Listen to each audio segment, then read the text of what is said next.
En 2019, j'ai quitté la France pour m'installer et investir au Sénégal. Bienvenue sur ma chaîne.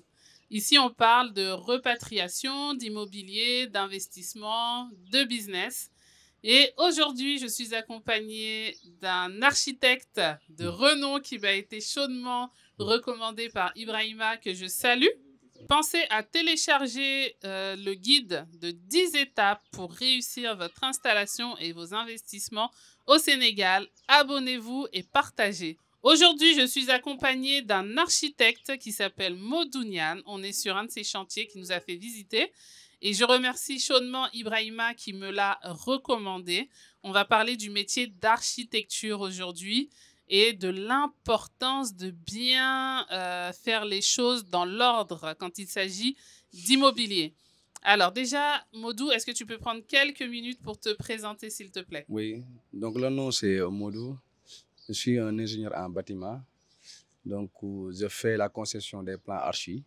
Je fais aussi le suivi des chantiers.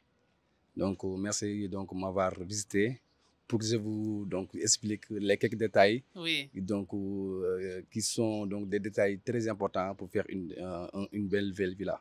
Exactement, tu m'expliquais. Deux points, j'attaque tout de suite dans le vif du sujet, deux points qui sont très importants pour toi. C'est l'étanchéité, tu m'as parlé d'étanchéité. Oui. Et c'était quoi l'autre point que tu me parlais aussi? Oui, je vous ai parlé à ce qui concerne les plans. Ok, les plans. Oui, donc pour faire un projet, il nous faut un plan archi. D'accord. Le plan archi, c'est un plan des murs, qui va situer les pièces. Ok. Mais ce plan va être accompagné par un plan béton armé. D'accord. Donc le plan béton armé, c'est l'ossature du bâtiment. C'est dans ce plan qu'on va faire avec des hypothèses de calcul. Avant tout, si on termine le plan archi, on entame juste le plan béton armé. Le plan béton armé, c'est le plan qui est plus important. D'accord. Parce que c'est le plan dont on va connaître la charge du bâtiment pour bien calculer l'ossature. Pour cela, il nous faut des hypothèses de calcul. Ici, c'est un projet de R+5 dont nous avons fait la conception. Puis, on a fait aussi le plan béton armé.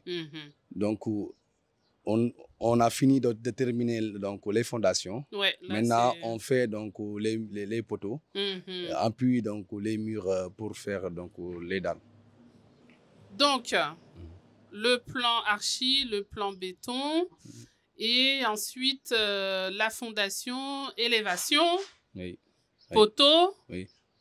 Et mur en dernier. Il y a un système poteau, poutre dalle. Poteau, poutre dalle. Oui. D'accord. Le système poteau, poutre dalle, c'est après la réalisation des poteaux qu'on va faire couler ou bien coffrer les poutres et les dalles. Donc ça nous permet la netteté aussi des dimensions des poteaux. D'accord. Donc vu qu'il y a beaucoup de types de poteaux, il y a les poteaux les plus chargés et les poteaux les moins chargés. D'accord. Pour les poteaux, ça fait partie des choses importantes parce que ce sont les poteaux qui vont transmettre les charges aux fondations. Oui. Et pour cela, il faut que les poteaux soient étanches. Il faut que ça soit étanche. Pour les coffrages, il est plus commode d'acheter des planches de bonne qualité pour que, en vue de réalisation, il n'y aura pas de ségrégation du ciment. Vous voyez? Nous insistons que les poteaux soient étanches, qu'on coule nettement les poteaux, puis les dalles. Mais maintenant, les murs sont seulement des cloisons, ne sont pas des poteaux de charge. Ouais. Les murs ne supportent pas de charge. Ne supportent pas les charges. Ce sont les poteaux qui supportent les charges. Ce sont les poteaux qui supportent les charges. D'où l'importance de vraiment le travail de qualité sur les poteaux et le travail d'étanchéité qui doit être fait pour pas que le poteau se détériore avec le temps. C'est bien ça, si j'ai bien compris, c'est ça. C'est ça. Ok. C'est ça. Super. En même temps, aussi, s'il nous faut aussi, il faut acheter un vibrateur pour vivrer donc, les poteaux. Après, donc, quand on coule le béton, il faut qu'on vive donc, la coffrage. Ça, c'est une sorte de démarche qualité pour vérifier la solidité du poteau. Oui. C'est ça qu'on appelle sonder le poteau? Oui, non, pas sonder. C'est autre chose. OK. Merci. Pour les coffrages, donc si on coule le béton sans utiliser donc, un vibrateur, donc il pourra avoir donc, quelques donc, bulles, soit d'air ou bien pour que le béton soit ferme. D'accord. Hein?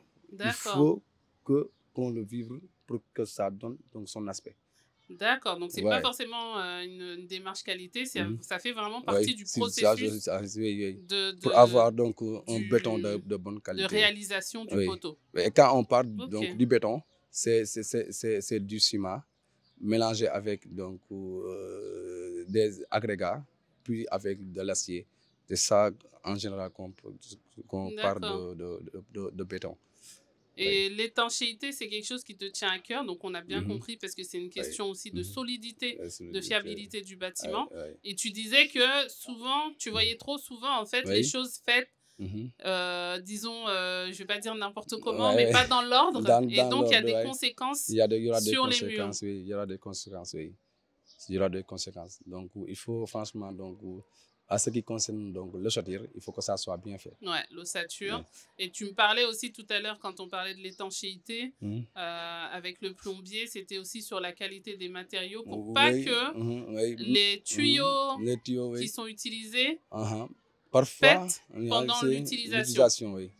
Oui. Souvent, donc, nous, après avoir réagi donc, les villas, il nous faut un suppresseur pour faire monter de l'eau. Ouais. Maintenant, il nous faut aussi de bonne qualité donc, à ce qui concerne la plomberie.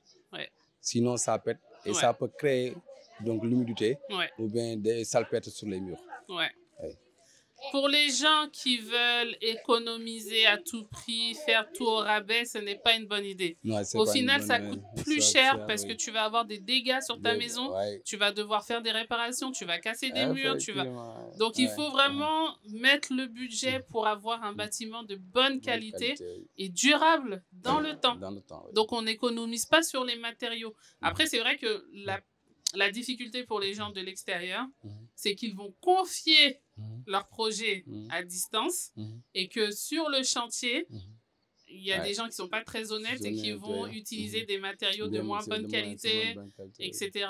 Et ensuite, les gens se retrouvent en fait avec un bâtiment alors qu'ils avaient mis le prix, mais ils ont un bâtiment qui n'est plus de bonne qualité. Ça, c'est un vrai problème. Qu'est-ce que tu peux conseiller justement aux gens qui sont loin, même ceux qui sont sur place, quels conseils tu leur donnes en matière d'immobilier? Je leur conseille, donc, avant de faire leur projet, il faut donc les plans que je viens de citer, puis chercher un entrepreneur donc, qui pourra s'occuper de ça. Parce qu'il y a tant de maçons qui n'ont pas donc, certains matériels pour réaliser un projet.